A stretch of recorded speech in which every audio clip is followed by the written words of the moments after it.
Kwa jina naitwa Ashara Chande Omar, kaimu meneja kitengo cha uhusiano ZURA. Kwa niaba ya mkurugenzi mkuu, kila ifikapo tarehe 8 huwa tunatoa bei mpya za mafuta, na bei hizo huanza kutumika siku ya pili ya tarehe 9 mwezi wa 3 2025. Taarifa kwa umma juu ya bei za mafuta kwa mwezi Machi 2025. Mamlaka ya Udhibiti wa Huduma za Maji na Nishati Zanzibar ZURA inatangaza bei za mafuta kwa mwezi Machi 2025 zitakazoanza kutumika rasmi kuanzia siku ya kesho Jumapili tarehe 9 mwezi wa 3 2025. Mamlaka hupanga bei hizo kuzingatia mambo yafuatayo. La kwanza, wastani wa mwenendo wa mabadiliko ya bei za mafuta duniani, gharama za uingizaji mafuta katika bandari ya Tanga, gharama za mabadiliko ya fedha za kigeni zinazotumika kununulia mafuta hayo, gharama za usafiri, bima na premium hadi Zanzibar, kodi na tozo za serikali, kiwango cha faida kwa wauzaji wa jumla na rejareja. Bei za mafuta kwa mwezi huu Machi 2025 ni kama zifuatazo.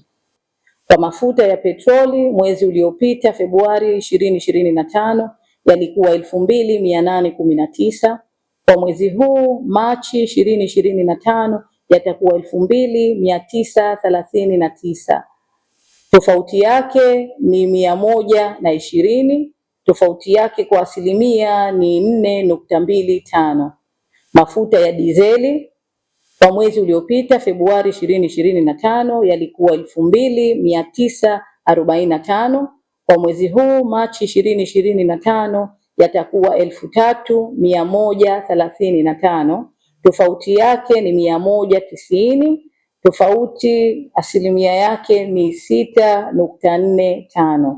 Mafuta ya taa mwezi uliopita Februari 2025 yalikuwa 3200. Mwezi huu bei itabaki kuwa ile ile 3200, na tofauti yake ni 0, na tofauti yake asilimia ni 0. Mafuta ya ndege mwezi uliopita Februari 2025 yalikuwa 2423. Kwa mwezi huu Machi 2025 yatakuwa 2500. Tofauti yake ni 77, na tofauti ya asilimia yake ni 3.17.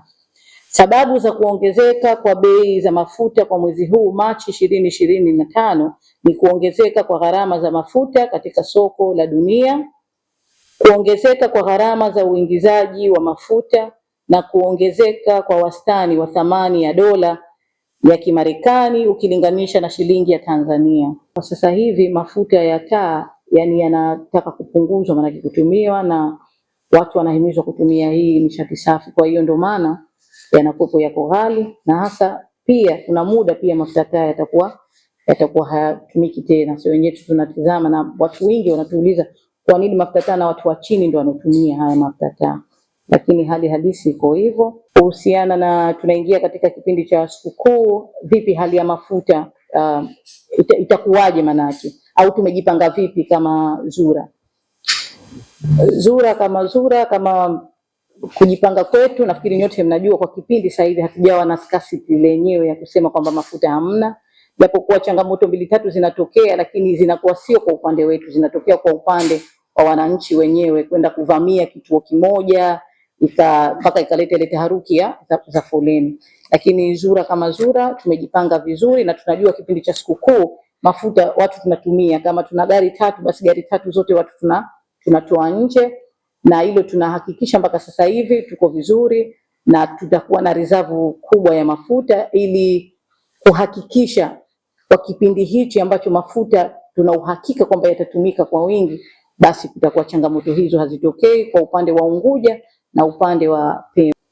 Aidha, mamlaka inawahimiza wananchi wote kununua mafuta katika vituo halali vya mafuta na kudai risiti za kielektroniki kila wanaponunua mafuta.